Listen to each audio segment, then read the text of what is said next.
Big ZAK, B-I-G, Z-A-K, we dropped the C's, because C's are not acceptable. Talk that shit, you know, it's been a long time coming with the help of DJ Toon Productions on there, Too Many Fresh Productions. My in-house producer, Hollywood, up-and-coming dude out of New York named Gil Beat. So we looking good, you know. I have features by BUN-B, Slim Thug, Jazzy Faye. I met Jazzy through MC Breed, and he was definitely one of the standout guys, you know, because he produced, but he was just like a amazing freestyler. You know, he did the song with Tila, and Tila was signed to Suave House, and that was, you know, the rest was history. He did a song called Show Nuff, and it blew up with Tila and 8 Ball and MJG, and Jazzy never looked back. So Jazzy is a big part of why I'm sitting here right now. Goodies, which is a big pop record that I'm attached to, that had Boys in the Hood single that's an anthem, and I wrote the chorus, you know, the one part that people say 4 or 5 times on the hook, on the song. And then Young Jeezy blew up, and I co-wrote a song with him called Bang, which is another classic. He performed it at Birthday Bash last week, you know, several years later. It's just one of his classic records. And I did a song, an unreleased song for Dr. Dre for Detox album that he was working on way back then. And it was so amazing that, and then we used to play it for people, you know, other, you know, artists and producers and stuff, and people would just go crazy. So obviously when people hear it, they knowing it's me demoing it and what I'm saying, and the record was so big, it got me a lot of inside power and respect amongst other, you know, amongst my peers, you know, my songwriting peers and whatnot, you know.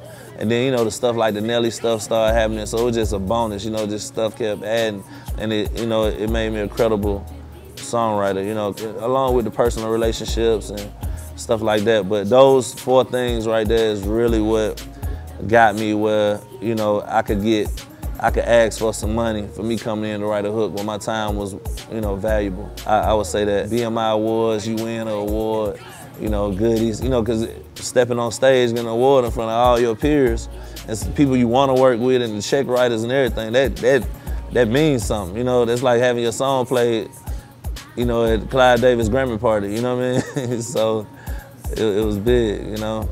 It's definitely big. But, you know, all that right there, it's a great feeling, but it's no feeling like what I have with Talk That Shit, with this mixtape right here, you know, because you get to tell your own story and you get to deliver your own story. And you don't have to feel guilty about saying, I did this, or especially as a collaborative ghostwriter like myself. You know, I like to collaborate with people, you know, so I can't really, and in rap, that's kind of like a discredit for some reason in rap. People are like, oh, you ghostwrite for Jeezy. No, I don't ghostwrite for Jeezy. You know, like, I've written some stuff with Jeezy, you know what I mean? But that doesn't mean I'm writing his lyrics. Jeezy is still exactly who he say he is. Or Jody Breeze is exactly who he say he is. You know, Slim Thug or Nelly or whatever for that matter. Like, I didn't, you know, ghostwrite they home. I mean, I've written for CeeLo Green. He's the most prolific writer, one of the most prolific writers of all time, you know what I mean? And I've written for him, but is that to say, you know, I get credit for his whole career? Hell no, you know what I mean? People don't get that, and that's the worst part of a ghostwriter, is you absolutely have to stay ghost. For somebody who likes to wear bright colors and stunt and, you know what I mean, and turn up, you know, it's a conflict of interest, you know, like, I need to be right here, you know what I mean, talking about it, you know, because only you can tell your story, you know. I would love to work with Dre 3000. I think the city would love that, whatever that song would be. I did a song with Big Boy for his new album. I would love to work with Kanye West, Snoop Dogg, Rick Ross again. You know, my last hit record was Carrie Hilson Turning Me On. Might have came out in '09 or something like that. So, you know, it's been a while. And I was just trying to figure out what was I gonna do. I didn't see myself rapping again. I honestly didn't. I was even contemplating getting a spot in Puerto Rico, but I felt like I was running from my calling, you know?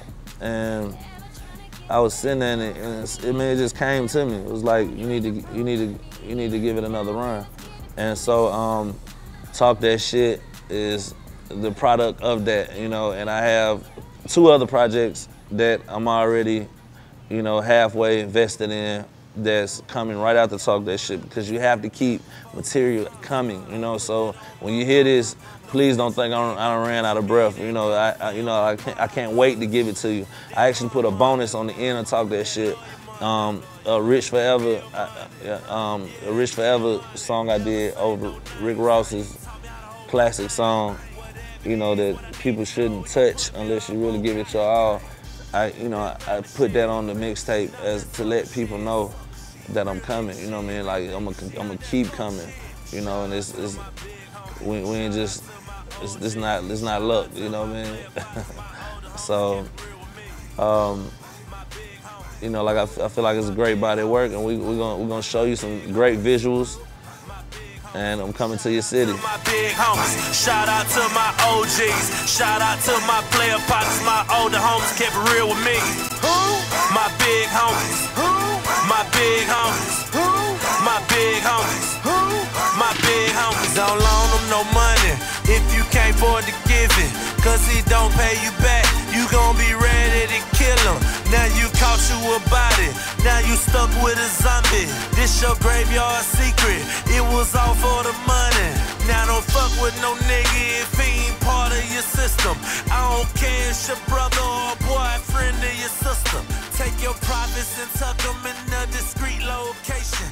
I ain't talking about your closet or your grandmama basement.